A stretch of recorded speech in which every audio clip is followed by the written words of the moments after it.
Hello everybody, welcome to DM Talks, a podcast that aims to promote well-being and assist healing, whether that be physically, mentally or spiritually. Ultimately, we just want to be seen in our entirety, and this podcast hopes to show listeners how multifaceted they are. We're all the centre of our own universe, so why don't we do more to better our own existence? Ooh. Welcome everyone to your favourite wellbeing podcast. I'm your host Sarah DM, and I am excited for this episode today. It's been a long time coming. It's been a very long time coming, and I am even doubly excited because I am also joined by a guest that I've known for a very long time. And we've both seen each other grow in different aspects of our lives, and it's just sick because we're ultimately living our truth and just doing us. And welcome to the stage, the virtual stage, Emily. Woo! Hello. It's so nice to be here. It's so nice to see your face. Yeah, how are you? Yeah, I'm so good. I'm doing just studying and just focusing on wellness. Yes. Just being happier with myself.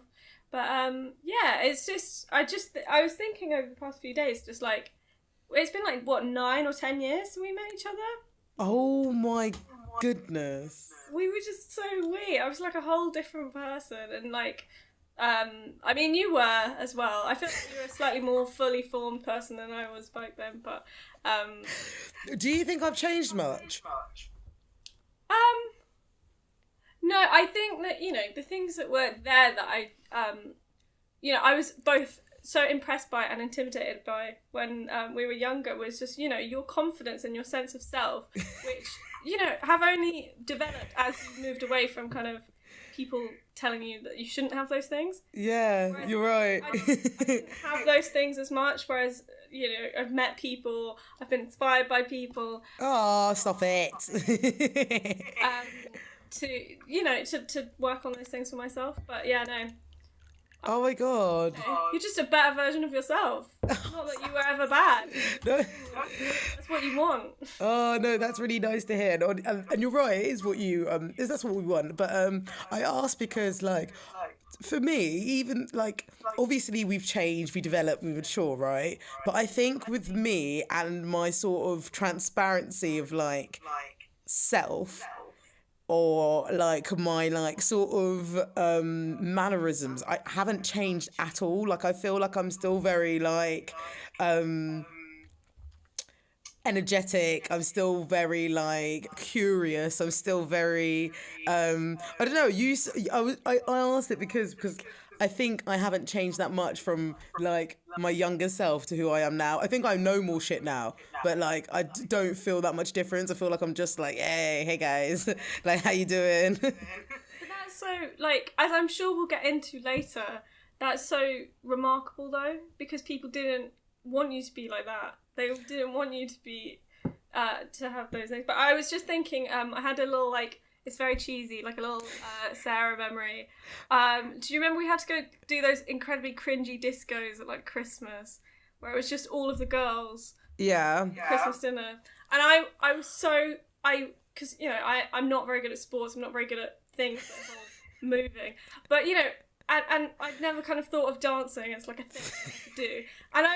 And but then I'm like slowly like getting into it, like moving a little bit. And I did something and you were just like, yes, Emily! And you were like trying to pump me up about dancing. And I was like, oh my god, maybe I'm not as terrible at dancing as I thought I was. I got you, Emily. Just stuck with me. I'm still bad at dancing, but I don't care anymore. But that's what you should be. Everybody can dance. Everybody in this world can dance. Just spend 5 minutes with me and I'm sure I can move you too. Like, I find it funny because like...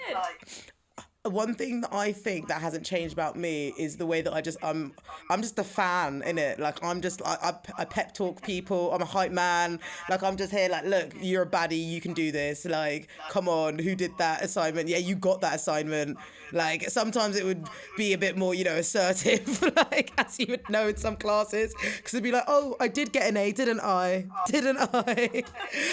Because I loved being salty. But it was all good times, and well, good times and bad times, but funny experiences nonetheless. But let me take you to the first segment, as we were on such high notes, which is the divine. And the divine is where you nominate a good thing, nominate something that's brought light to you. And I want to nominate learning.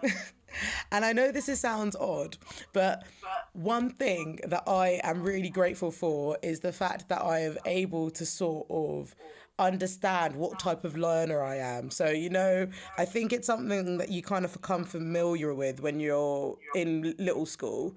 Like, are you a visual learner or are you a procedural learner? Like, all of those kind of things. Probably more so in your adulthood because you're able to develop them with research, and you're able to, I guess, use the time management as you have as an adult to understand what kind of learner you are.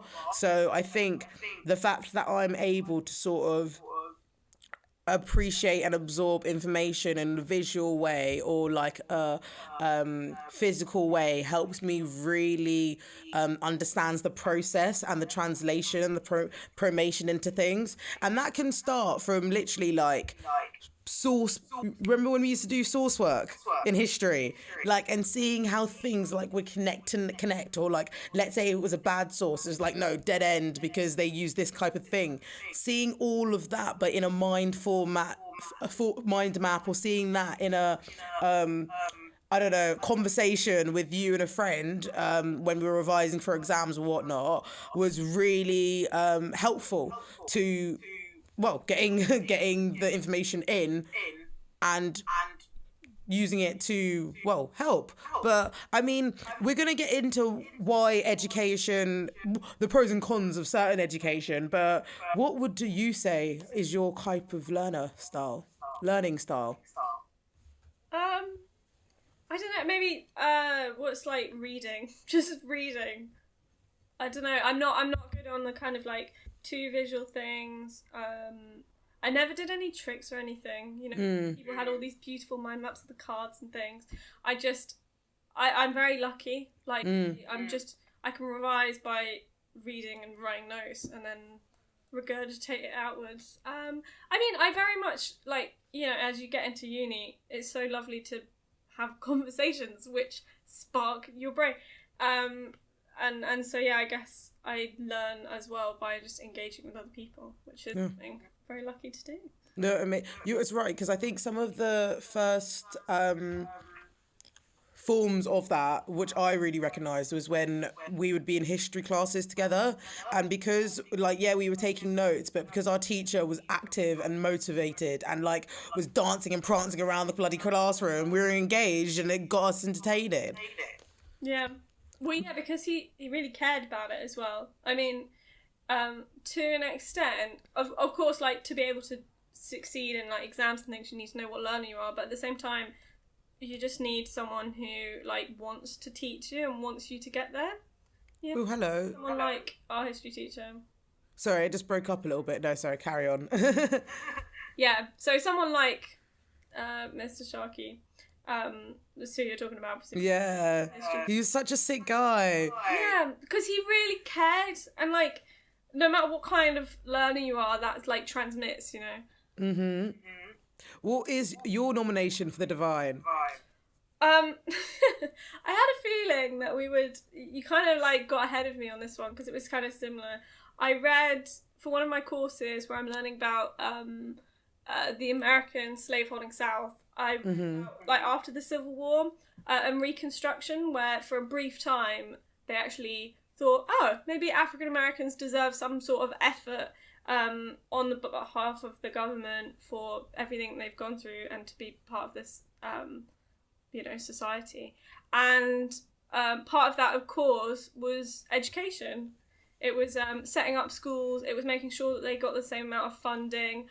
So I read this book called Educational Reconstruction, which was about how, for a brief time, in Alabama and Virginia, there were these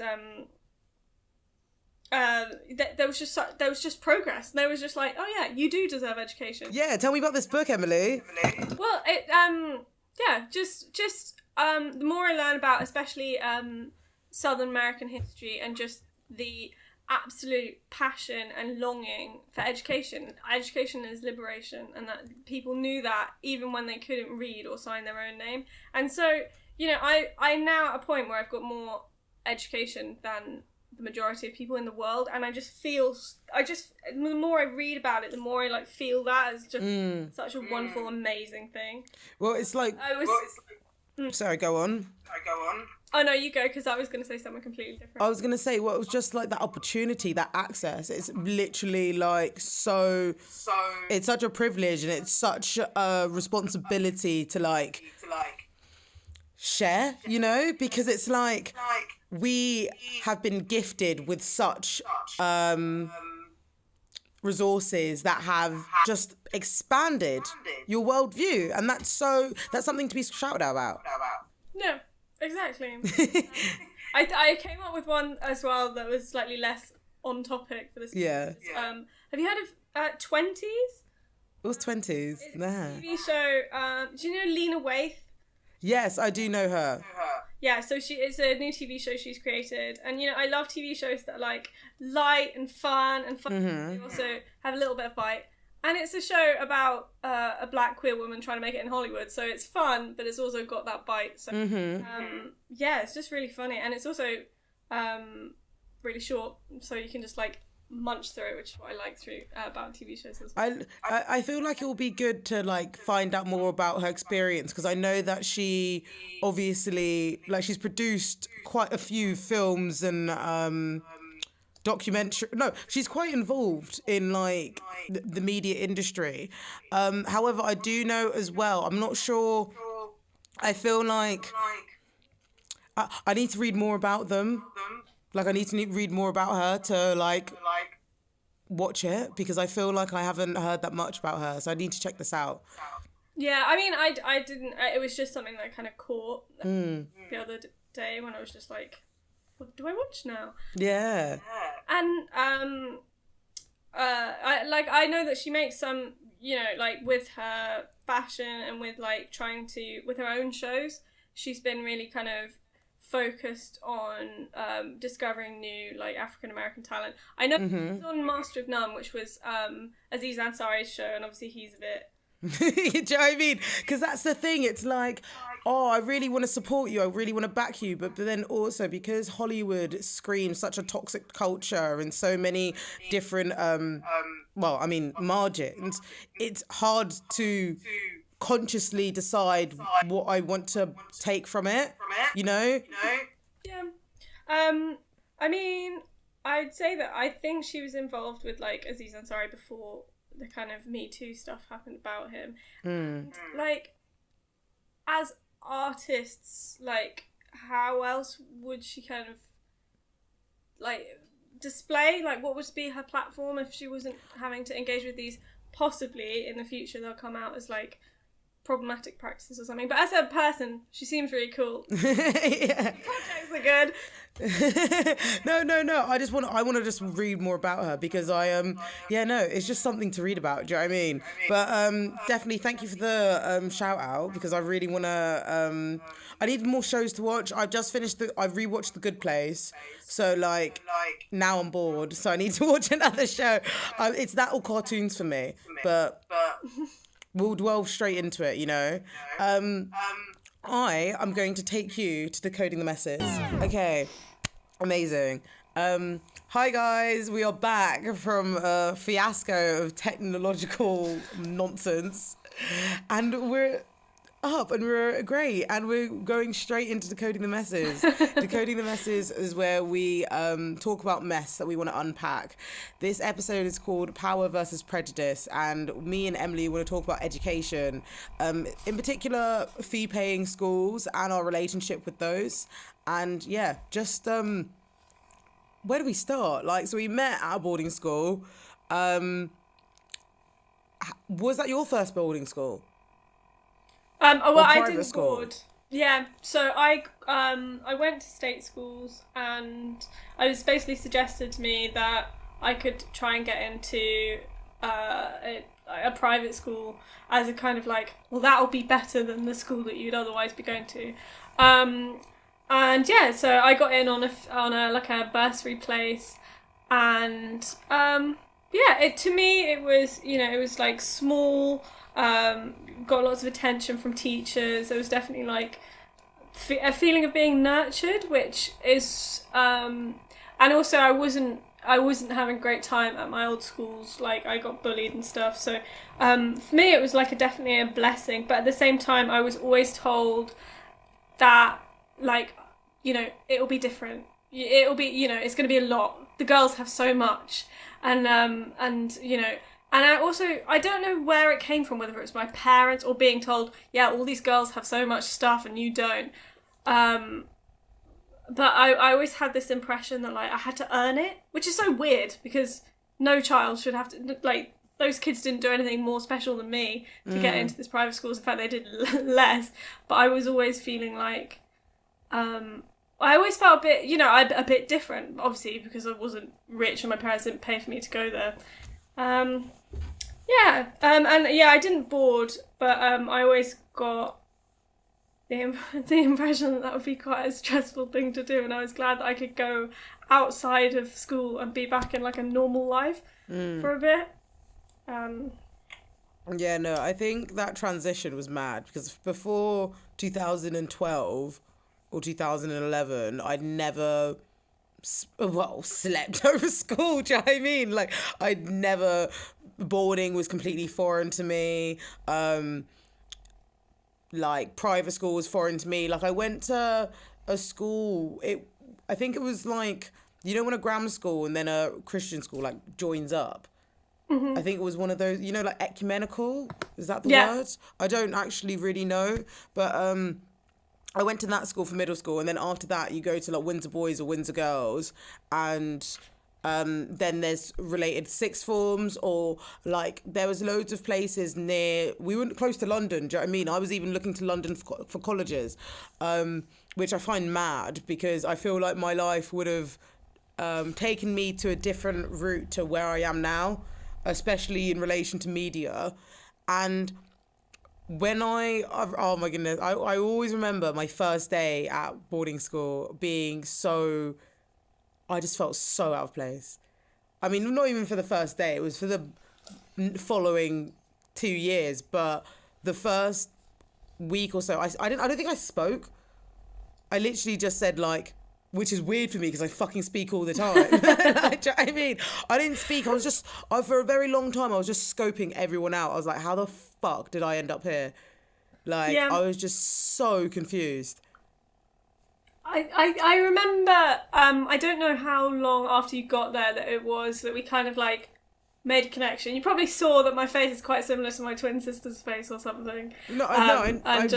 It was you and another girl that I'd known before. I swear I'd met you through her. That's what I thought. I don't think so, because I didn't go to I didn't go to the same first school, but I knew a few of your friends from when I was at first school, and obviously you met Lucy. Mm-hmm. But I kind of felt like it's gonna be like weird because I went to a private school all the way through secondary school, but like I always had that feeling of like out of placeness. Mm-hmm. And now that I think we're going to be talking more about like the schools kind of like top down, but especially that came from the girls. Like once they found out that I wasn't like fee paying, some of them were just like just treated me like scum on their shoe. Not a lot, and not all the time. It wasn't like bullying or anything, like, but it's like regardless if it's an isolated incident or if it's repeated every day, it still was done, and that is not like, that is such an ugly rhetoric to be around when you're that young and that vulnerable, But that's why when we met and I was like, all right, she's actually lived in the world and she has met normal people. I say this, she's lived in the world. We were both like 13.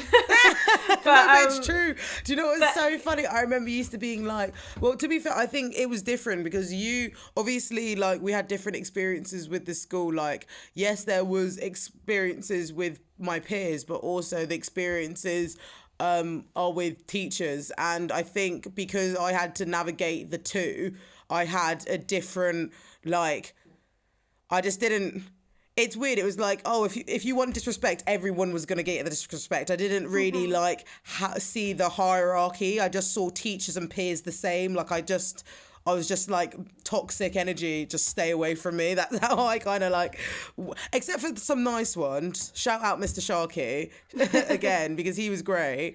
I think also, actually, I'll bring this later in the episode, but he's another person who I do think his teaching style was different. It was needed, you know? Yeah. But sorry, what were you saying? Oh, I can't even remember. I think, I didn't kind of appreciate probably until much later, and especially after we started having these conversations in summer, how different our experience was. Because for me, it's like at school, the teachers were, you know, they saw this kind of slightly ragamuffin but incredibly like earnest, hardworking and like bright so child, hardworking. and they were like and they were like, oh my god, we'll look after you. And so and you know, they were kind of like my safe space against like the sometimes the kind of aggression of the girls, which you know, I didn't realise until much later you didn't have, but I kind of was like, oh yeah, she kind of gets that these girls have a completely different worldview and like set of experiences from like the majority of people. No, do you know what I remembered from our phone call in August? You made me laugh. It was like we were talking about our experiences, and it was like, yes, of course,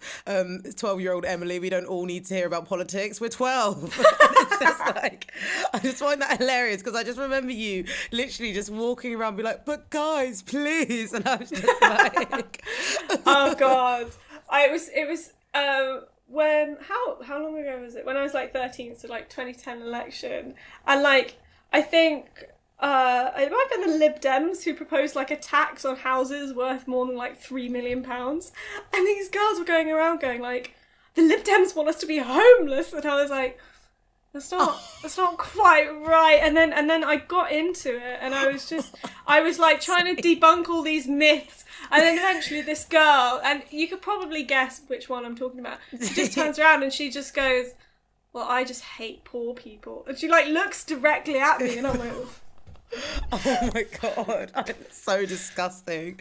Like, honestly, it's just so, like, we can laugh about it now, but like, it's like, what the fuck? Like, how can you be so comfortable with saying things like that? well, it's because they didn't even understand it. Well, I don't even know until because these are children. They've just picked up the slightly bastardized views of like their parents, like exactly. politics. But I guess this is.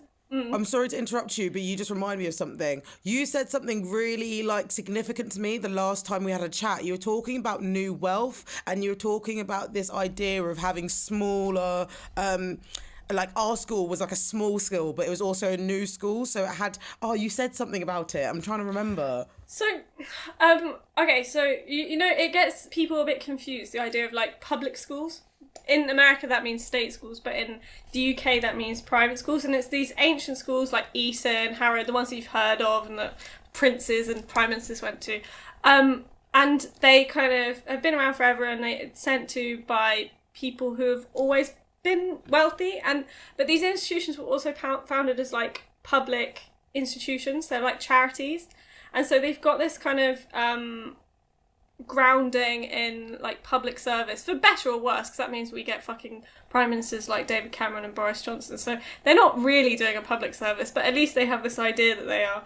But with schools where, like our school, I got the impression, this isn't based on that much fact, but like that you've got these people who are self-made, because you can't really be self-made, self-made wealth. No, but to a degree, because it's like people who like, well, what they did to gain their wealth was happen very quickly and very fortunately, you know, like especially the fact that we live so close to London. You got people that are like property, like it doesn't matter if you're in trade or if you're in like if you were even like doing politics, like it was like there was this sort of accessibility for quick advancement, especially as London grew. So I think like that obviously sort of trickled down to the people around us and therefore the money around us. Yeah. So I like my impression of it is they don't have this sense of like almost luck.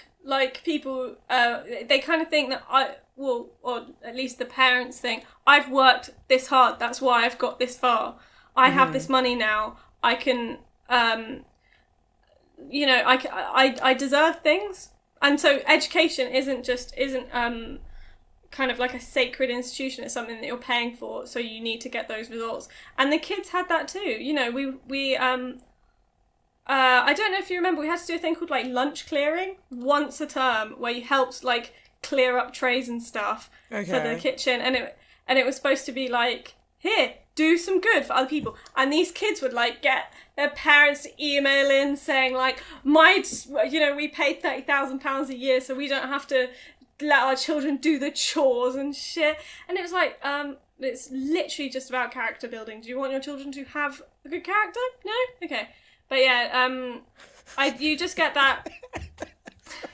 I'm sorry. As you're speaking, I've just got a flashback of like floods of memories coming back to me, and seeing people kick off and then tell them off, and then be like, "Well, I'm just gonna tell my parents about it." And like, yeah, I mean, it was like that. I saw it so much worse when I worked there. There was this one time when I was invigilating for exams. Okay. But I was doing the mocks because I was kind of in training, and obviously when you're doing mocks as a kid, that's kind of your training for your exams. But this girl had to have a scribe, so she turned up 10 minutes late, and then we didn't know which room we were supposed to be going to, so we were a little bit like draggled, and I didn't have there wasn't a watch or a clock in the room, so I had to use my phone. Anyway, I come down the next day like ready to go to my work again, and they're like, oh yeah, no, you can't do that, because this girl's had complained to her mum that I had like been incredibly rude to her when I told her off for being late, and that I'd been on my phone during her exam. And she was like, yes, she shouldn't be working with like these children doing this. And I was like, fuck, because you were late and I was doing you a favour. And it was so intense.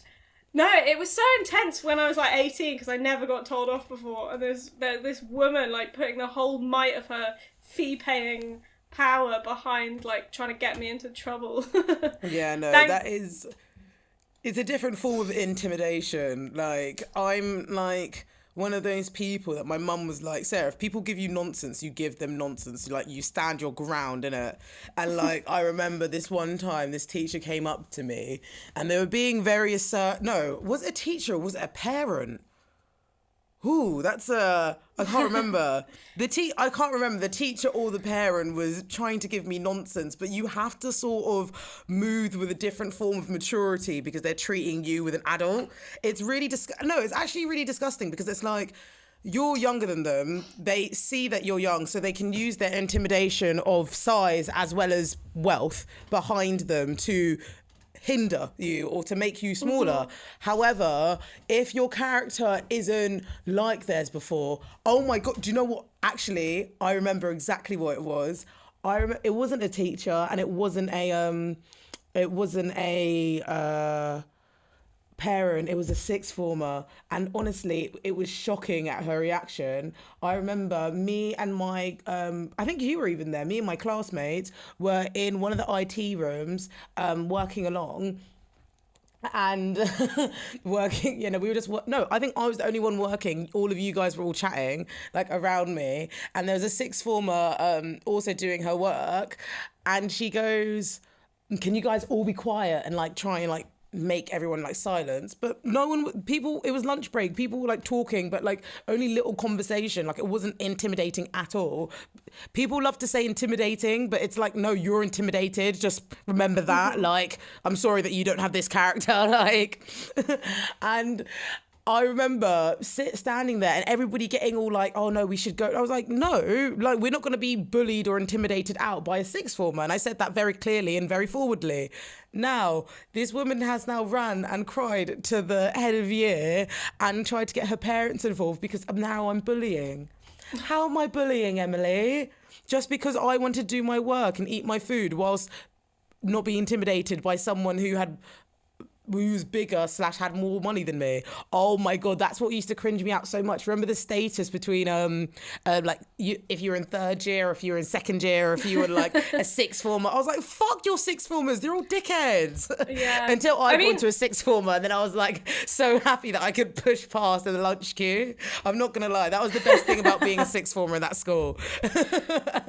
That's when I want status. But this is I mean, I guess there's a level of it in all schools, but especially in private schools, it's just about like institutionalizing and making so obvious and so important like hierarchy and difference and people being better. Like both you're instilled in that just by the fact that you pay for school and you have all this stuff and you're basically like, oh yeah, you're already kind of on top of the world. But then, yeah, you've got to defer, you've got to kind of show respect to your elders, you've got to, even if they're being arseholes to you, you know, my God.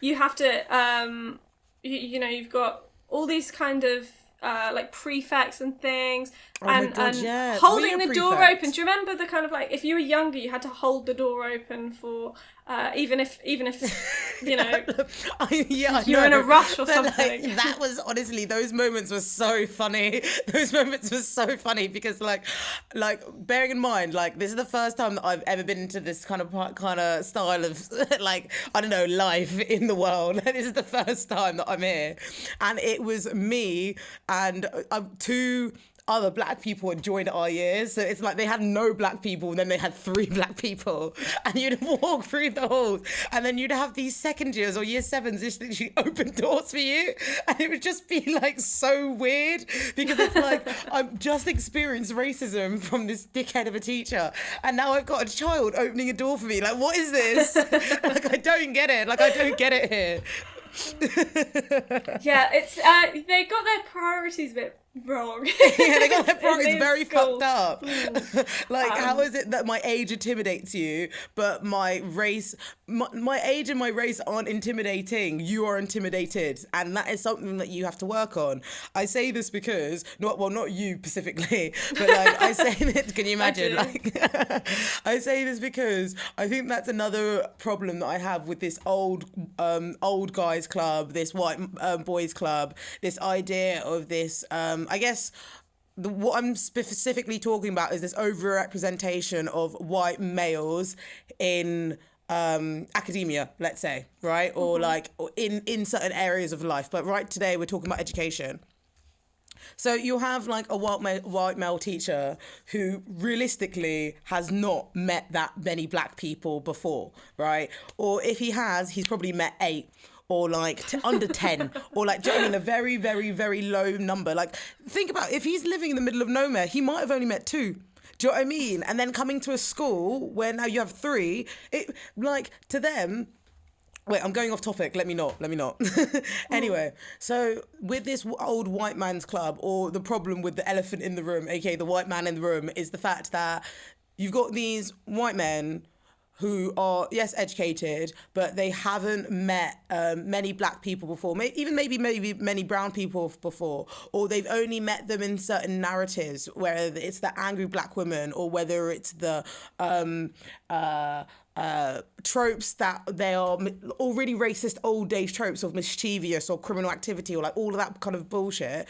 You have not been taught cultural competence. You haven't engaged with black or brown people. You haven't engaged with people that aren't like you. So then you create fear and a dialogue around your narrative. Now you've come into school, right? You're a teacher and there is a black child in your classroom. Because the black child is not responding. No, the black child is there anyway. That's number one. So you're immediately alert because you're like, oh, there's a black person in my room and you haven't met black people before. So you're on edge there. And then if a black person does something that satisfies your opinion or sort of confirms your belief of their character, then it confirms. If a black person then acts in a way that you think that's true, then your opinion is satisfied and therefore you act in a very racist and active way. And people don't realise that this is really, really problematic because right, I will be the 8th or 3rd or 2nd black person that this white man has met, but this is the 100th, 200th, 800th experience that I've had with this group of people, and it fucks with your head because, like, even earlier we were talking about, before the episode, we were talking about, are you nervous about this, or like, what are you thinking about? And it's crazy how so many of experiences of just fucking irritating white men screaming in my face has followed me into this day, and that is quite a personal thing. But like, this is my wellness podcast. I don't give a fuck. Give me my Patreon money and get me onto the awards. Do you know what I mean? And rate me on Apple Podcasts because I've been asking you for weeks. But it's frustrating because I see like how so much of that has influenced how I process authority now, right? That's one thing I say, but also and how much I I think it's just made me learn a lot about having to navigate yourself around someone else's feelings. And it's so annoying because you're having to learn that at such a young age when you should be looking after your own feelings. Like, at the end of the day, like, oh, they're older than you. They're caregivers. Well, not complete caregivers, but they have to provide some form of care. So you shouldn't have to be worrying about your feelings more so than navigating their well-being. Because that's something that I just want to say on the whole sort of teacher note, because that is one problematic thing that I recognised in St. George's. Fucking the racist teachers, fucking hell. The racist teachers were awful. They were just as bad as the pupils. They didn't integrate, or they didn't socialise with black or brown people. So they used black and brown people in school as opportunities to socialise with them by asking really inappropriate questions, by making others feel uncomfortable, by doing rolling. There were so many non-verbal and verbal cues to racism in that school. It was disgusting. It was fucking terrifying. Like, I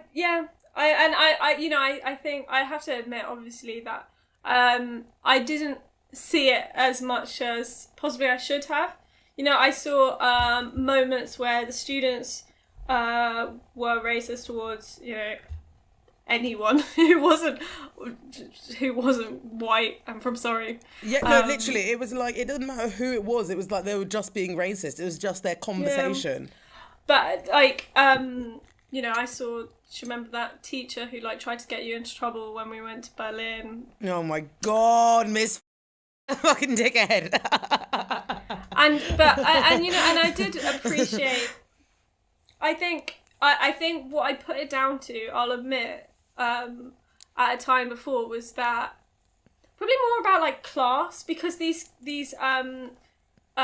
teachers are just used to teaching one type of student, and they've elected to put themselves, or they've applied and got successful to put themselves into these elite spaces where they won't have to interact with any kind of difference. And so I was just like, this is going to sound so stupid. It's going to sound like, oh yeah, I don't see colour, I don't see race. But it's like, I just went, oh, well, Sarah's different. You know, she came from a state school. She's doesn't sound exactly like everyone else. I kind of didn't see that was racially motivated until now, when I'm kind of realising, no, obviously it was. Obviously it's that it wasn't just that they hadn't engaged with like someone who wasn't from school, it's class, that they hadn't. It was also race. Like a racially like motivated form of aggression. But I mean, it's horrible because it is traumatizing, and it affects you. Like, how, you know, you do psychology. It's how you are treated as a child has effects for your whole fucking life, and that's why it's so unfair.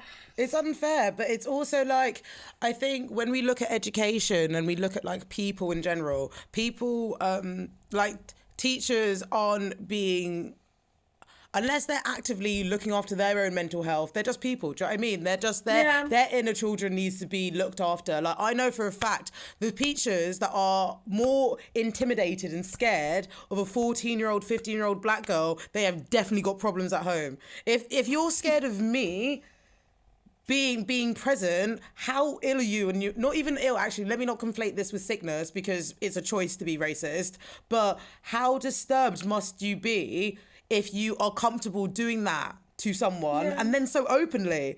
Like, no racist is never just racist. They're fucked. They need to nurture themselves and look within to understand why they are problematic.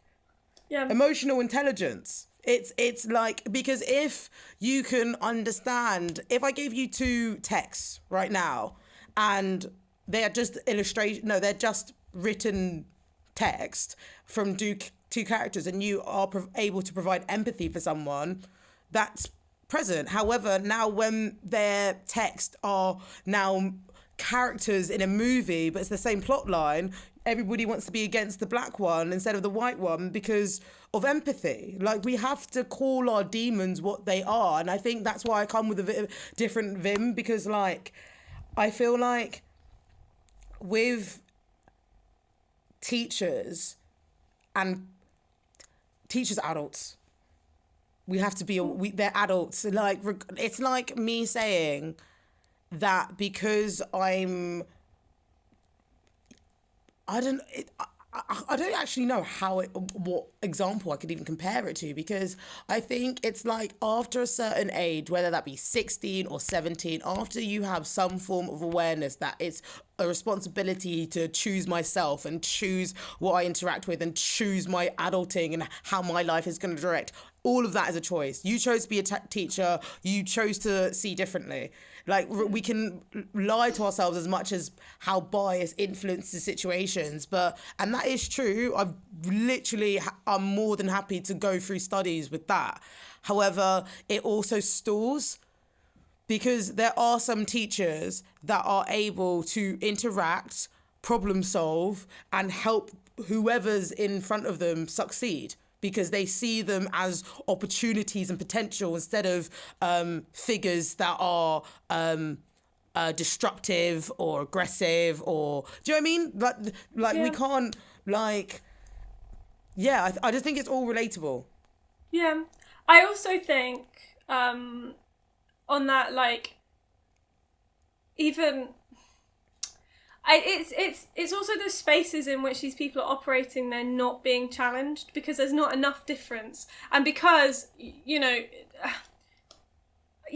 because they're not being challenged, because they're not thinking in a way that or they're not being presented with ideas or people enough, more than, you know, the 3 black people they might interact with in a year, that you know, that challenge their point of view. And other people, I think we had this over summer where one of our old teachers was trying to defend her own actions. Like, you know, she wasn't the one who was screaming at you, and it's like, okay, fine, maybe you weren't I don't know, screaming at the only black person in the room, but what were you doing about when you heard it or you saw it in the hallway? Exactly. Or like, exactly. and how were you teaching about how you know, unconscious bias works? Or, you know, she was a French teacher. What were you teaching about institutional and structural racism in the country you're from? Or since we're learning about French culture anyway, why don't you talk about that quite important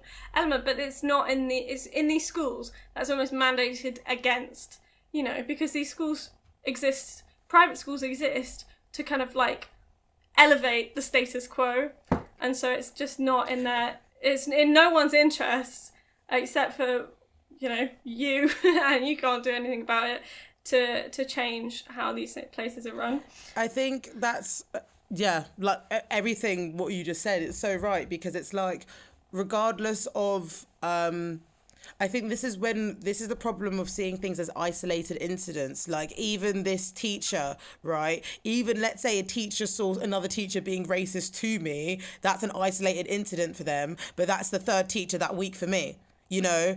Or if this is why we can't even give it isolation, even that language, because it's like, it's a collective issue. One thing that you made me think about over our conversation in summer is this idea of pastoral versus educational care. And if you Oh yeah, let me give you some language for that if you don't know what that is. So basically, I was a boarding school. I was at boarding school, but I also was an overseas boarder, and that means that my family were living overseas, and I was staying there longer term. So let's say my friends who travelled from different parts of Africa, they were overseas boarders because their parents came from there, right? However, I also have a house in the south, so I was going back and forth, like from boarding school and that. But you made me think about how pastoral and educational care differ because, like, at the end of the day, I'm was brought up in this country, and I also have this accent. I have an accent that is more familiar to you, so therefore I am more relatable to you. However, if you compare that to the girls who, let's say, flew from different parts of Africa, because in, like, let's say sixth form, because I think in sixth form there was like 7 of us or like 8 of us then. And I remember seeing the differences of how certain pastoral staff, so people who'd look after the boarders and look after dinners and like just all of that, like the background stuff with private school and stuff, how they would now integrate with the new black people that I had followed, because they were less westernized than I had been. And I find that really, really like significant, how depending on how you are and even how you present yourself is also going to influence the racism you're going to get. Yeah, so I think in boarding, there was that slightly different thing about, you're trying to create like a community. So there's this idea of like, everyone's got to get along, you've got to all be... and some of these girls came, especially girls who were sent from China when they were really young by their parents. Yeah. They came with like such like low, some of them, not all of them, like low capacity for English. So they were learning the whole time, but there was this idea of like assimilation is key, assimilation to what they want the boarding community to look like, which is like the jolly old boarding schools of the 1950s or whatever. Bro. And I think that that's where the kind of, when you were less westernized, or you had less, you wanted to eat different food, or you wanted to talk in your own language in your living space, because you're a boarding school, so you live there, and they were like, no. And that's why I think teachers, or not the teachers, the boarding staff possibly were, did problematic behaviour in a different way from the teaching staff, because instead of trying to make you assimilate or kind of be disciplined to the way they want the classroom to be, it was like they were trying to assimilate you kind of culturally to what they wanted the boarding community to be. Exactly. I think you got the nail on the head there. It's crazy. What things did you see when you were in pastoral care? Not like as in, what did you learn from pastoral care? That's my question. Well, I don't want to be a fucking teacher. I don't want to work with kids. It was really hard because for me, I think I was too young to do it. I really shouldn't have been there doing that job. And so I found it really challenging meeting these girls who, as like that attitude that we were talking about earlier, where they just think that they deserve everything and they treat you like shit. And I wasn't an adult enough to like take it, so it was really hard. Like these girls who had everything just like beating you down. It was so mean. But then I'm saying that that was very unique, because obviously most teachers, the power imbalance is the other way. Oh God, I was gonna say something that actually made more sense. Don't you worry, take your time. That's what a podcast for. Hey. So there was also, for me, going on to the other side, seeing kind of attitudes in the staff room, and really like seeing that teachers are people thing. So exactly. At one point, teachers are people. That's literally what I learned in my first fucking, when I went to school. Teachers are fucking people. They're problematic. It took me a longer time to realise that. But like, I went there to be a resident tutor, so that's like looking after boarding and maybe doing some fun activities during the daytime.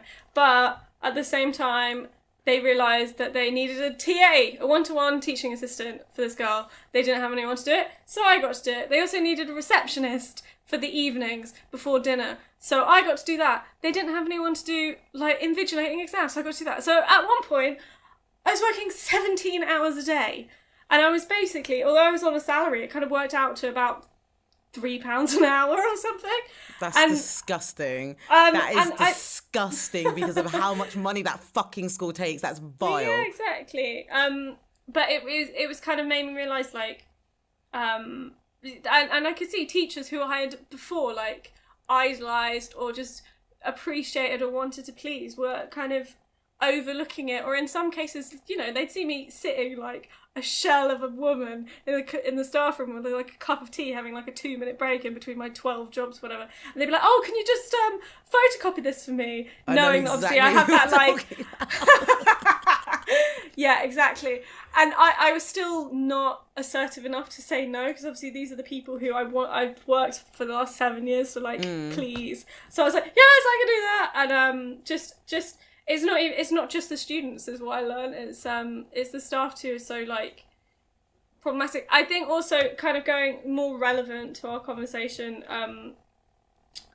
You know, I saw attitudes towards some of the overseas boarders that were like, yeah, about the need to assimilate, not trying to get on these children's level of like, you know, they wanted to eat their food and talk to their friends in their own language because they were homesick and just felt like shit. And it was like, no, that was like a discipline issue. That's awful. Like, I can't actually, like, it's just crazy because, sorry, I don't mean to interrupt, but no. Well, you're just saying these things and it's just like all these memories, all those feelings are coming back. Just seeing like conversations, people being upset because they couldn't speak to other people. And like because, well, for safety and for mental health, I've sort of blocked off so much. So it's like this slow release of like, what the fuck? Crazy. Yeah. And I mean, I genuinely don't think boarding school is a good, healthy choice for anyone. You know, that's why we've got such fucking repressed, like, emotionally stunted, people running our countries, because they all got sent off to boarding school and felt like their parents didn't love them, so they have to take it out on other people. I mean, that's one way of describing that's them. One way but I think true. it's not good. It's not good for your emotional or like development to be away from home, like when you're that young. That's my feeling, and I feel like you see it, but especially when these schools aren't run by like angels. They're run by people who bring their own prejudice. You're completely right. I think the only what I say opposing to that is just literally different experience. Like, I know, so I was going to boarding school whilst my little brother was going to boarding school, right? My little brother started in year 7, I started in year 10. He went to like a sports and rugby school. Mm-hmm. So he was loving it. He was having so much fun. Obviously, like, he would tell me about his own experiences, X, Y, and Z. However, he was introduced into a format where everyone was new, right? So that sort of took the load off. I think, well, I don't want to make it gendered either, but, like, I think being in a private girls' school obviously influenced the experience that we were going to have.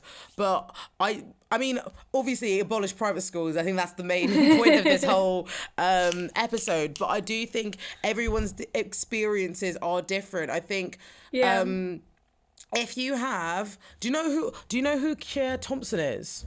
Did I say that right? No.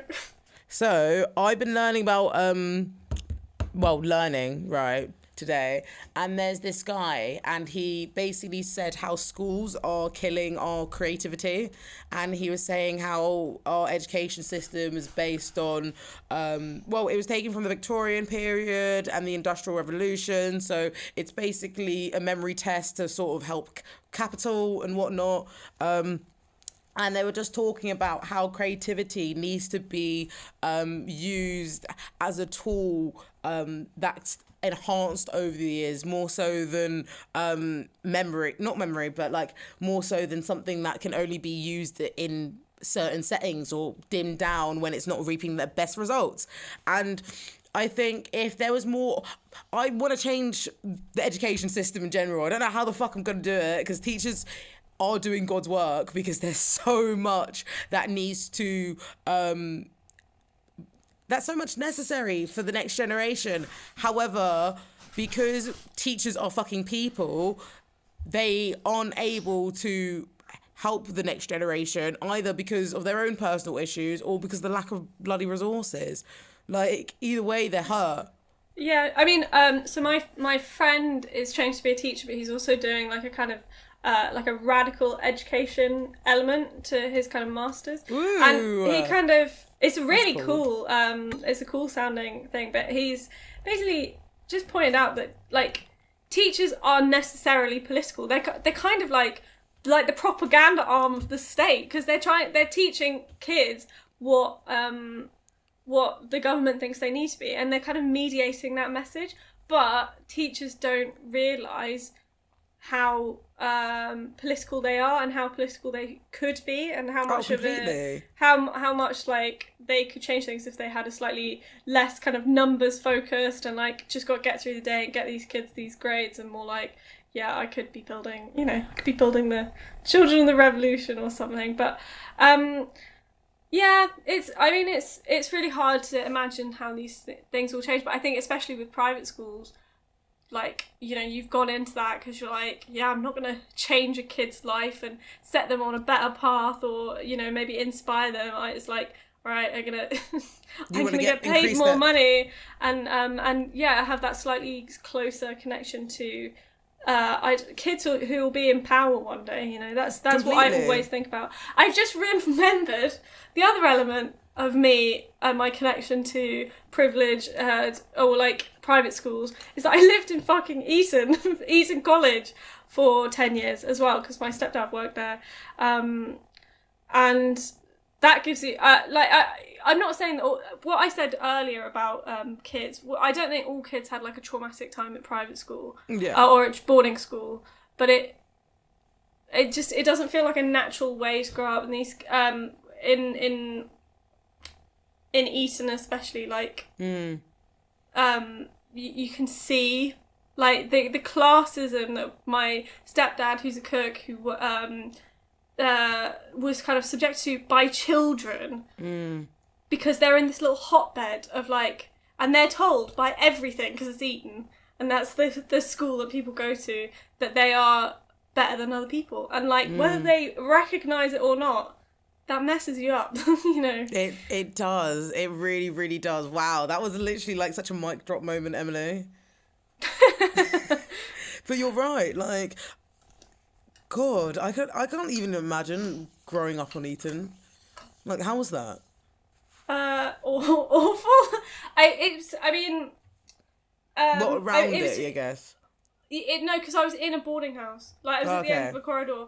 But quite specific to me and my family.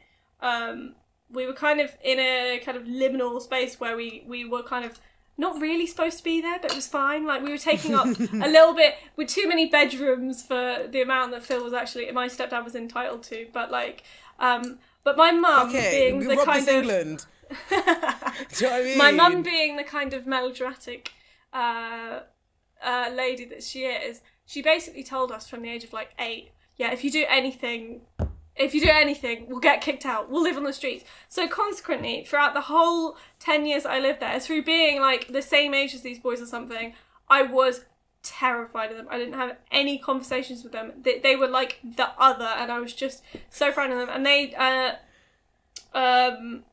I imagine they saw us a bit like, what the fuck are you doing? But oh, bless so you, the only Emily, just being like, oh, don't look at me. So the only interactions that I had with these boys was mediated through whatever interaction they had with my stepdad. Yeah. And that was, I can remember we went God. to... Do you remember we used to do socials with Eton? You did have interactions. Yes, that's true. Oh that's my true. God. Oh that my was God. Horrible. Oh my God. This is hot intake for you fucking podcast people. I was just like, whoa. Do you remember when we had to do, right, fucking like school discos with Eton College, right? How have I forgot about this memory? Oh my fucking god! Deep down. Oh my god, it's so fucking deep. And I remember we were in the fucking drama studio at the bottom of the our school was so bougie. It was like a drama studio, and then it was like this fucking landscape thing that you have to like go into. And I remember there was this guy there, and they were all wearing like snapbacks, and they were like talking like this, they're like yeah. And I was just like, what are you doing? I was like, ew, what are you doing? And then one of them started on me, and I was like, what the fuck are you doing? And I just stepped to them because like I just thought it was funny, and you should have seen the look on this man's face. He was like, oh, relax. I was like, raw, we're 12. No, how old were we? Not 12, because I was in that school when we were 12. So we were 14, 15. Right, this little rich white boy just fucking stepped to me, so I went like boo, and he literally ran. Oh my god, that's so funny. Oh my god. I mean, it's so weird because I remember that night so differently, where I basically didn't talk to any of them, and then I got home, and two of my friends were there, and they wouldn't go upstairs. They wouldn't go into my house. They were just standing around where the boys would be, and the housemaster eventually came down. And this is a guy I lived in the same building with him for 10 years, and he never spoke to us, except he was like, get out, what do you think you're doing? And I think this really defines like where you kind of came across this, and you were like, no, shut up. You know, do you know what I mean? Go fuck yourself. Whereas I was just like, I just was so frightened all the time of like the ramifications of like pissing people off. See, that's when I was different to like I guess the most of the people in my school. Like I just was like, I had enough. Like I'm already here. Exactly. It can't get any more worse. I might as well fucking rustle a few feathers. Do you know what I mean? Yeah. I was like, go fuck yourself. Like I just remember, it's just so funny because I'm like here with a wellbeing podcast, and I have definitely grown. Like I'm not this. Do you know what I mean? I'm not the same person I once was. No. But I just think about my younger me and how I wouldn't even let people talk. I would just scream until they left. I was talking about this in therapy, and they were like, yeah, but you did it because it was you were standing up for yourself. No. And I was like, yeah, I mean, I was doing it because I was standing up for myself, but also it's something that I had to exercise because I was forced to. Like it wasn't like I was fucking, well, I don't think anybody in this world fucking chooses to move mad, but it's the fact of something being pressed in you all the time, being like, oh, get this reaction out of you, like whether it was a teacher poking it, whether it was an Eton boy poking it, when it was one of those bloody girls poking it, it was this prejudice being fucking exciting a reaction. So I was just like, I didn't nobody in my eyes, there was no difference. Everybody was the same. It was just like, everyone shut up until I like just get away. Like, do you know what I mean? Fucking crazy. Oh, it's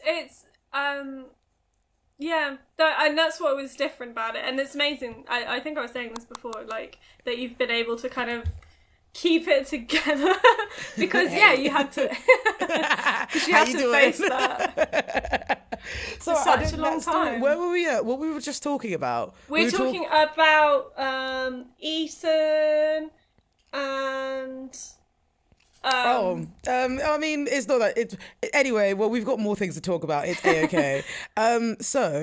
My next thing that I wanted to actually talk to you about is well, we've talked about problems at private school, right? We talked about some personal accounts as well. But when I was talking to you about that guy earlier with the education is ruining our creativity video that's on Netflix, I also came across this other video called 6 Problems with Our School System, and it basically suggests that it's an outdated and ineffective way to teach our modern world, so we need to change our system of education, right? How the impracticality of doing that, I'm not too sure, but it's definitely favoured.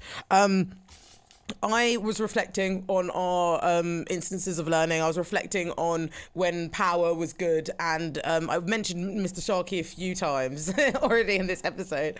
But I rate him so much as a teacher because he was so enthusiastic, but he was also so engaging. Like he literally, like I remember it right now, like I was on an L table. I was always on the bottom of the L. It was you and then I nearly said their names. It was us, two other people that we knew, and then two other people that we knew.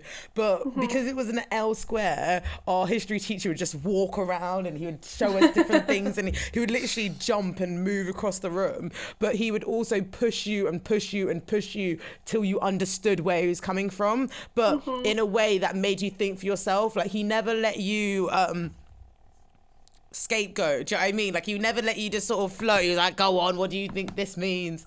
And like this teacher, he was a white man that went to a very racist, no, that was at a racist school, and he still saw me as an individual. So this is why I'm also so aggressive in my approach for equality, because I went to the same school with one teacher like who'd scream, and then one teacher like Mr. Sharkey who wouldn't. So I'm engaging with people that are in the same, who literally are from the same, let's say, group that may find me, that may show racism towards me. However, one of them is literally making me into an A-star student. Yeah. And, one of them is making me into an A-star student. What the other one is harming my well-being. Like, why isn't what the person who's helping me become an A-star student being exercised more? Why isn't his stance in education being used in different classrooms? Because that's where you saw, like, I don't know, just amplification. Like when you saw growth. Yeah. I think. So, because what you were saying earlier about like, you know, these teachers who haven't come across difference, who haven't met people of different races or even classes or life experiences, and so when they do come across that, they act defensively or they depend on the stereotypes and the tropes that they know. Whereas I think if we're going with the kind of Mr. Sharkey as like an individual, but also as like a bigger example, he had more life experiences. That's, you know, he's like working class and old, but also he was a history teacher and he taught us, and it wasn't like, you know, it wasn't staid, boring like Royals history. The audio's just gone. Oh, I can hear you. I don't know what happened to my phone. It just wasn't working. Is it working now? It's working absolutely fine. Thank you so much. What was it? Sorry, I'm so sorry. Remember your point, remember in your head. How long have we been on recording for? 1 hour 38. 38. So I should, okay, so I need to, I'm just trying to think. Should I turn my camera? Maybe have a chat a little bit more about how you want to change things. Then sort of go on that conversation for 10 more minutes. Okay, sick. I just wanted to double check. Okay, cool. Amazing. Sorry, Emily, go on. Yeah, what was I saying? So Mr. Sharkey, as a person, he had actually interacted with people who weren't all like identicals, Identicals, people. yeah. Yeah, but also he taught history, and he kind of expanded his worldview by, you know, delving into structural problems, because he taught us what civil rights history, and you know that's in although, you know, it could have been colonial history. I don't even know if the curriculum allows for that, but it was like, you know, that's as close as you're going to get to someone actually engaging with the problems, which would help them see, them see you, you know, would help them go like face up to like their own inherent bias and the inherent bias of like the way that they were being told to teach and treat people, you know.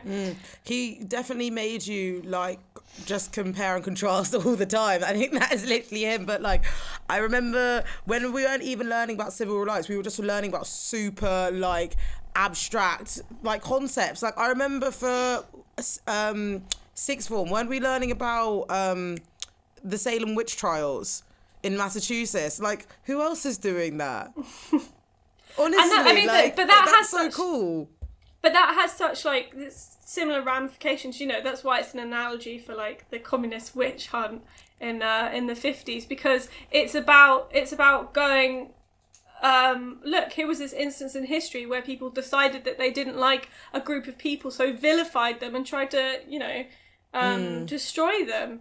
And so he's seen that. And I think, obviously, not everyone can be history teachers, but it's the importance, especially of everyone, but especially people who are teachers, continuing to learn and challenge themselves. And you know, that kind of naturally comes with learning a discipline like history, or like a humanities, but you know, you can do it in your life if you want to. Well, I think, you know, I think it's like those who do not study history are doomed to repeat it. Those who do not study history are doomed to repeat it. Do you hear that? That's an exclusive from Josh. Yes, and those who study history are doomed to hear that saying over and over again. It's a great saying. I'm learning a lot about karmic cycles recently, and I'm learning a lot about sort of respectability, but in a way that's how I want to hold myself as I move more into the world. I think when we looked at power versus prejudice in relation to education, there's a lack of funding, number one. There's also lack of resources. There's also a lack of cultural competence. There's so many things that are embedded within the people or within the system that sort of hinder the progress to which education can make. However, if we don't have hope, what else do we have? And that's why these conversations are so necessary. Like, I think one thing that I really took from this, or even taken from boarding school, private school education, was this innate sort of thirst. Because I was in an environment where everything was there, it was on me to do the work. It taught me about sort of productivity in a way that's a lot more time managed. Even though school is like you have to do this every day and you have to do this every day, it was like to the minute from fucking prep to like everything. It was still very I was still very independent in myself, because I mean I was intimidated of sort of the encounters that I was going to get with daily, but I didn't want this opportunity to go to waste. Do you know what I mean? I was like, might as well, here, let me go full at it. So the fact that, like, I remember even seeing my friends before I went to private school and after I went to private school, and they were like, Sarah, you're a different person. Like, the way that you have learned to work and the way that you sort of push yourself is different. Like, it's so different, because I think before I was I just thought school was school. Like, I didn't really think of it as anything, but then I went to boarding school and I was like, school can get you where? Like, and then I found out about what interest that I liked, and then with the sort of power of critical thinking, we got here. Yeah, it's amazing. And I mean, I think about it all the time, and I always have, because people were like, you're so lucky to be here. And I was like, yeah, I know. But they were like, no, you're so lucky to be here. But, you know, eventually I got over being annoyed that people who, you know, were there but just had a little bit more money than me were telling me this. And I was like, yeah, I actually am so lucky to be here, because it is. It's just, it is so important. Yeah. It's weird saying that, because it's like, how is it that I'm like, because that person's saying it and it's coming from their voice, I'm annoyed at it, but it is true. Do you know what I mean? It's like, let's use this opportunity and speak gratitude on it. I don't want this, but however, that's going to be conflicting if those words said are being, said by someone who's been gifted. Well, yeah, I mean, the reason that it wasn't because I was like, didn't appreciate that opportunity. It was the fact that these girls didn't realise the privilege and the luck that they had had. Yeah. Like, I remember very clearly, because I remember my whole body getting hot from the anger of it. When I became deputy head girl. Yeah. And no, don't clap too much. Don't clap too much, because it was terrible. But also, someone told me that this girl who didn't get a prefect's position, she had said, "Oh, it's just so unfair. Emily always gets given everything." And I was like, I heard that, and I was like, you know, like stony face, because everyone in that school had been given everything. Yeah. Like, they had been given everything they could possibly be given. And also, it turns out, I didn't get head girl. I only got deputy head girl because we didn't pay fees, so they couldn't give it to me. That's what I found out later. God, welcome to boarding school, eh? Welcome to private So school yeah, problems. but I wasn't rich enough. Ugh. Yeah, it's private school problems. That's so definitely. gross. But yeah, no. You're the best deputy head girl that they ever didn't see. Don't you worry about that, Emily. But Best- yeah, no. God, I don't want to.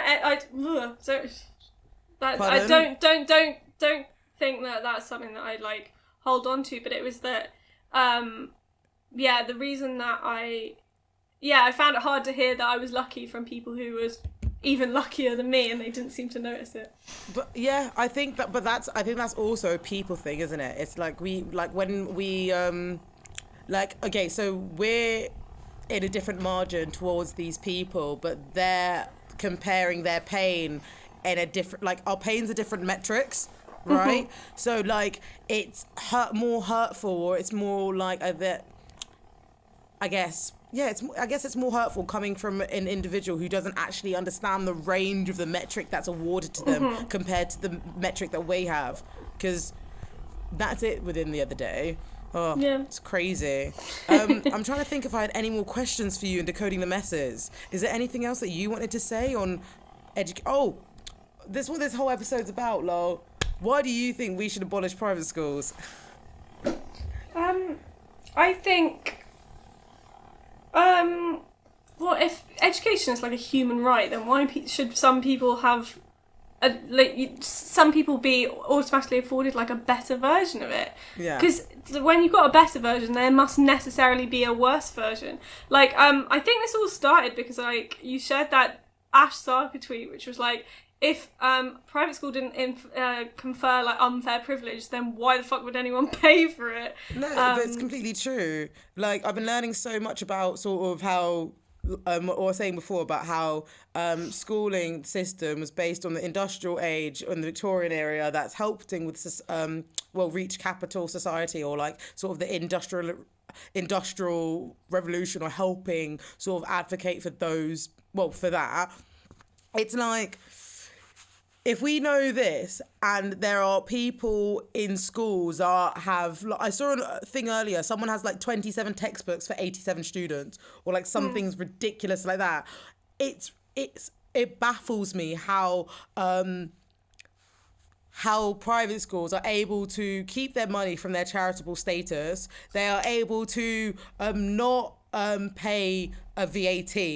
They are able to, there's so many loopholes in the system that allow private schools to function, and then when they are provided alternatives, they don't even allow them. So like, let's say there's a bursary scheme, they only do 1% at 100% for the bursary, and all this bullshit. And it's just like, if boarding schools, private schools, fee-paying schools in general were taken off their status, their money was distributed in a resourceful and proactive manner, everyone would benefit. Everyone. Yeah. But because there's like, even to do with space, just imagine if every private school that was in the world, right? No, not in the world, in the UK, was now made into an accessibilities learning centre. Just imagine that. It would literally be like taking away private schools in general would benefit so many other, or provide so many solutions to other problems, or other spaces where people living on the margins are affected. And that's another reason why I'm like, abolish private schools.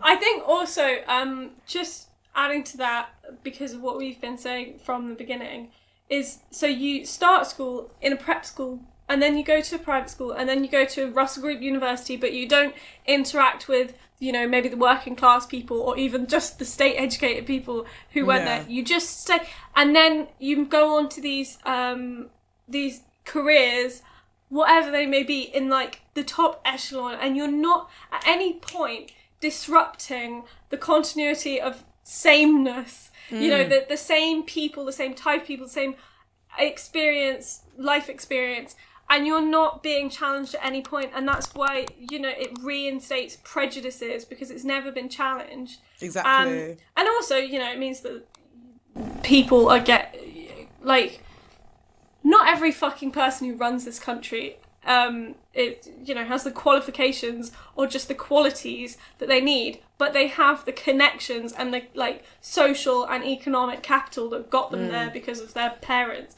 and that's not fair. And it means that, you know, everything gets a bit worse because we've got incompetent rich people running things instead of people who actually deserve it. No, you're right. Honestly, that was brilliant. And I think on that note, we'll end DM Talks. No, sorry. No, Decoding the Messes. Sorry, I'm going to edit that bit. You know what, Emily, that was amazing. And on that note, we're going to end Decoding the Messes. Beautiful. Have you ever had a tarot reading before, Emily? No. Oh, well, this is fun. Okay, so I'm burning sage right now to burn all of the negative vibes and negative energies and aura spaces. When I spoke to you earlier, you said that you wanted to sort of use your... What? Let you say it. What did you want when we were talking about your tarot reading today? Well, so I'm coming to the end of, you know, of counselling, and I've been doing it for 2 years, and I feel pretty good, but also like really nervous because it'll be the first time since I felt well and good and whole in myself that I've just been out there alone doing stuff, and you know, this isn't an easy time, so I just want to know, you know, whether like how I'll stay strong and like like have a sense of self-confidence and like self-support. Yes, I love that for you. Okay, I'm just shuffling the cards. One's already came out, which is quite interesting because you're talking about how you've just finished therapy, how you're sort of completing a chapter, and we've got the 9th card that has come. Actually, you know what? I'll talk about it like this, and I'll just talk about it as we go on. The 9th card is the Hermit, and the 9th card is the Hermit sort of a period coming out of isolation, and it's quite interesting because you see this figure sort of like move out the darkness, and you see the lightness comes out of the shadows. So that means that you've got a new way of thinking after your period of contemplation. So I'm excited to see what's else for your reading. I'm going to ask Spirit. I'm going to ask Spirit for 2 more cards, or one for where I currently am, and the second one for advice. I think that would be really good as you sort of emerge into this new period of your life. You want to embrace all this self-positivity and self-assertion as well, you know? Ooh, I'm going to take that. Okay, another card for advice.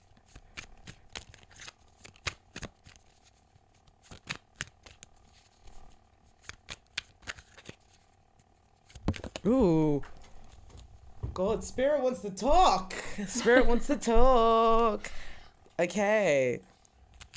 Interesting. So you've got 3 cards, right?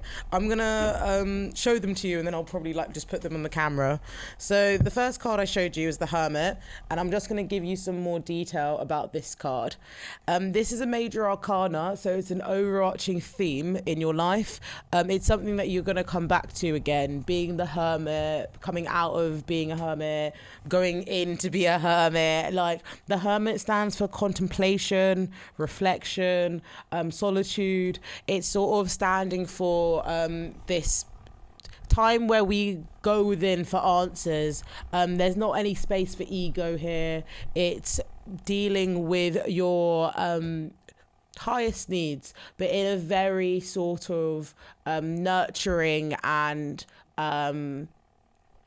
decisive way, because the Hermit is very, I think they're clear and conscious, the Hermit card, but because it's number 9 as well and it's upside down, it kind of makes me look more at the light in this image, because like if you have a look, you see how it's like different shades of brown, and that's actually showing the light that's poking through from all the forest that's above. So that's positivity on its way. It's coming out of the darkness. It's kind of moving on or transitioning to a new period, which is great.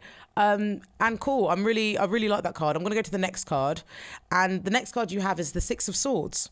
And the Six of Swords is an individual who is in a boat with another individual. Or are they two? Yeah, no, two individuals. And they've got loads of swords in their boat and they're moving on to a different destination. But you can see here that the water's busier here than it is here, right? Mm-hmm, mm-hmm. So with the Six of Swords, it's all to do with your intelligence. It's all to do with your mental realm and how we use our thoughts, our opinions, our communication, our power to steer us in life. How everything in our mind is theory, right? But because you've got the Six of Swords, it talks about this transitional change. It's a transfer energy. It's like a moving energy, right? And this water is busier at the start than at the bottom because the card is reversed. This might suggest that you're still trying to find your flow, but you're coming into clearer waters. You're using your intellect to guide you on a journey. Well, you're on a journey. You've got your staff here, which is positive. You've actually got a staff in all the minor arcanas. So minor arcanas are like daily energies or daily like minor energies or sort of day-to-day things that we talk about. And because you've got a staff in both images, it's definitely a lesson in confidence. It's definitely a lesson in self-assurance. And that's even like powered by the advice. And when I say the advice, I'm talking about this guy. This is like motivational energy. This is bad energy, right? So, for the next card, which is the advice, which is King of Wands, you see a figure who is focused to their confidence. They're focused on what they're manifesting. They're focused on their motivation. There's black salamanders covered all over their gown and over their is that a throne? Yeah, it's a throne. Throne, and that is an animal significant for trial by error. So it's feeling the fear and doing it anyway. The King of Wands is a master of their suit. They're a master of their expansion energy. This is very like fire, motivation, sort of like it's very mature. It's not like, oh, I want to take my fire and burn everywhere. It's like, I want to see my fire and I want it to ignite and I want to have a long lasting flame. You're at a period of your life where you're cultivating self-assurance, but also like passionate wisdom in a way of longevity, because with all the wands suit, all the salamanders, they just want to be in their fire. But if you're reversed all the time, it's like, where's my fire? Where's my fire? Where's my fire? You might be moving sporadically to keep yourself lit. However, over time, as we grow up and as we mature, we understand that the light is within inside, and we want to do opportunities and do things that just help that energy, that uplift that energy, that help that vibration stay there. And I think that's why the middle card is reversed, because it's like, well, if we take this all in together, you've got the first card, which is like period, coming out of a period of isolation, but knowing that there's like sort of light on the way, being guided towards the light, but also like being guided to the light, but also like moving in a way that's like, well, forward thinking, but slow forward thinking. You're not rushing, you know, you're coming, you're the Hermit. Do you know what I mean? There's no rush in the Hermit stage. Coming out of that period, and then your middle card is where you are currently, and that's like moving ahead, but also having some overcoming turbulent waters, like knowing there's hiccups on the road, but being very gentle as you use your confidence and your intellect as a guide to what's coming next, right? And then your advice as the King of Wands is sort of owning your truth and claiming your power of using that energy and that vibration, but cultivating it in something that is enriching, cultivating in something that is very passionate and takes your eyes away. Take your eyes away. I don't know why I said that, but like, it's like when I say take your eyes away, I mean like you're so captivated by it. The King of Wands is literally staring to their energy, to their vibration. If this is you, that means you have to use the confidence of the King of Wands to be proud of the manifestation. Because it could be a project. It could be, I don't know, self-worth. It could even be like traveling, anything to do with expansion. How can my idea inspire, create, manifest into something more? How can it produce more, you know? I think that's your reading. Ooh, I mean, that's hopeful. Because it does feel like I'm going from one bit to another, and it's still so uncertain. And obviously it's uncertain for everyone because we're in the pandemic and no one knows what like the world is going to look like. But it's nice. I have been feeling like, although very uncertain, like I have the tools. Yes. So we love to see it. We love to see it. I just pulled you out a affirmation from the Say Your Mind affirmation deck, and it says, I give myself, or can you see it from here? I give myself permission to show up and show out. Sometimes the only person holding you back is you. Give yourself the permission to be your whole self and live your whole life. Isn't that fitting? I will. I love saw that. something so similar this morning. How weird is that? It was like, I'm never gonna, what was it? I mean, it's a bit embarrassing because it was like a bake-off thing. It was, do you remember Nadia? She was, it's at the end when she won and she was like, I'm never gonna I'm never gonna tell myself I can't do things again. I can and I will. And it's I'm just being, washed over with that message today, so hopefully I carry it with me, Yes, please do, and let me know on your journey, because I think especially with having taken your power away so many times, not like specifically but like collectively, individually, whether it's motivated by teachers, whether it's motivated by I don't know, the fucking government. It could be anything at this point, like 2020. But when we've had our power taken away so much, it's really that within work. It's, you know what, this reading is for me too. Like it's really hitting home truth, because it's like the power is within, but also it needs to be cultivated upon a very strong foundation, because they're solid, they're affirmed, they're confident. That's why they have their staff. Do you know what I mean? It's like their intuition is guiding them. Is that your mind intuition? Is that your energy intuition? Like the Hermit understands, but they also know when to retreat. So I feel like all of this is very like forward thinking, expansive energy that's sort of going to motivate us into a brighter day. Ooh. How amazing. Oh, how lovely. Yeah, hopeful. It's hopeful. Oh, did you, I think that takes us to the last segment, Amazing. So that is the direct message. And the direct message is a little take-home message that you want to leave listeners with. So what would you like to leave listeners with this week? I mean, the first one, abolish private schools, obviously. And capitalism, read some Marx, But no, I think I say this as if I read Marx all the time. I don't know. But I think thinking about it this week, and just all the time is when you come across something like an experience or just information.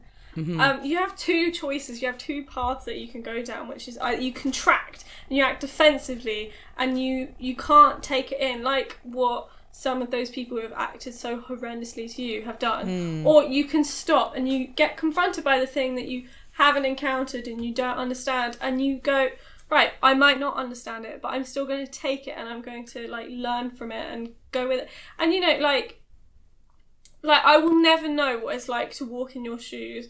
Both obviously in general and because of your experiences of racism and stuff, but I'm not going to deny that that's happened to you. And I feel like that's such a simple thing, isn't it? But it's just do not when you feel yourself acting defensively, it means you're going down the wrong path, and you should just act, take it in and just learn from things instead of lashing out at them. You're right. Did that make sense? That makes complete sense. Thank you for your direct message, Emily. It was a beautiful DM. It's a DM that I wish more people would hear, so hopefully this episode will blow up. My DM for this week, my direct message is: prejudice gets recycled in various places of power because no one has been challenged. Either be the challenge or be the change you want to see. Yeah. Yeah, fucking yeah, exactly. That's what I wrote earlier. It came to me, right? It came to me and I was like, I need to get this fucking down now. This is content.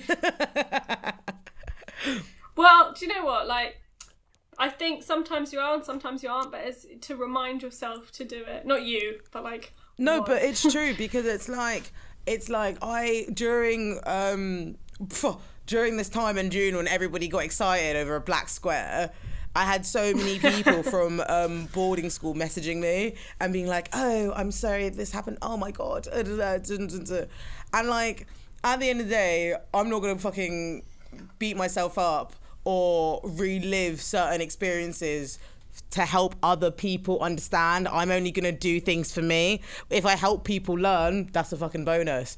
But what that moment taught me when people were messaging me, saying sorry, compensating, whatever, they couldn't have done much. Like, I hate that it happened to me, but I also don't think that... Okay, so let's say someone, they could have... I don't know, it's sticky, but like, yes, they could have helped, and I wish they did, because I would have had more faith in a system that didn't understand me, or I would have had more support in a system that didn't understand me. Regardless, I would have been better if people stood up for me. However, I also believe that they didn't really have much power. I feel like peers compared to teachers are different. I feel like if you're in a place of power, you have an opportunity of care. You have a responsibility of care because you choose to interact with these individuals. However, if you're a peer, what are you going to do? Like, I mean, don't get me wrong, I wish someone did something, but was that you telling your parents? Was that I telling my parents? Was that you writing emails? Was that me writing petitions? Like, I don't know, like, I'm still young, so I'm still working this thing out, but I remember emailing so many times on responses. I remember writing complaints. I remember writing complaints in those schools when I was 14. I'm 23 now. Like, has much changed? No. You know, obviously I want people to fight, but I also want people to look after their well-being and mental health more. So I think if you see inequality, you fight against it, right? However, if you're a teacher, you best be checking yourself before you even step into those halls. Mm-hmm. You need to. That's the job you want to take. If you want to teach people, black and brown people are children too. So act accordingly. Cultural competence is a must. I just realised that's 2 DMs in one. Look at us. We got all the DMs. We got DMs. Amazing, Emily. You've been amazing. It's just, I mean, we could talk about this forever because there's so much to unpack, and it's just, and there's so much to learn from it, and it's like, exactly. I think I had slightly more cultural competence and awareness than other people, but I also wasn't all the way there. I didn't realise that some of the behaviour that you experienced was racism until now, when I'm going like, oh, fuck, that's awful. But yeah, like, it's just, once you realise, then do something about it. Exactly. And I think that's a must, because nobody's born conscientious. So we need to be proactive with guiding people on their way. Or not even guiding people, because my mum always used to say to me, like, Sarah, everyone's learning the same thing Sarah, everyone's learning the same thing at different times.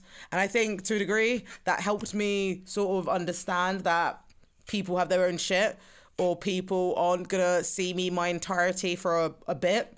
But I mean, that I'm still young. That hasn't made me grateful, and that hasn't made me feel better yet. All I can do is cater for my well-being and for my inner child, you know? But yeah, this has been sick, and this has been great, Emily. I feel like I'm slyly like outlonging the outro because I've tried to say goodbye 3 times. But I don't care. You've been great. You've been amazing. Do you have any social media that you could plug into the podcast if people want to follow you? Don't worry if not. No, I mean, not my personals, but I copy edit for this literature zine. It's called Wild Fell, like wild, and then fell like fall. Sick. And we're looking for submissions at the moment for a issue called Connections. So it's like if you want to write a review of pretty much anything or do a feature or something, then please follow it. And yeah, if you want to be published. Amazing. I love that. I will definitely get you to send me all that information, so then it will pop up when you're talking, which is sick. Amazing. Thank you guys all for listening. It's been a long one, but it's been an emotive one, and I hope you guys definitely learned something from it. I know I have. Yeah, it's been great. Thank you for listening. I've been your host, Sarah DM. Listen to us again next week, and please stop reviewing us on Apple Podcasts. Please. You know, we're sick. And there's just me like begging for myself for a little bit. But yeah, I shall see you guys until next week. Bye.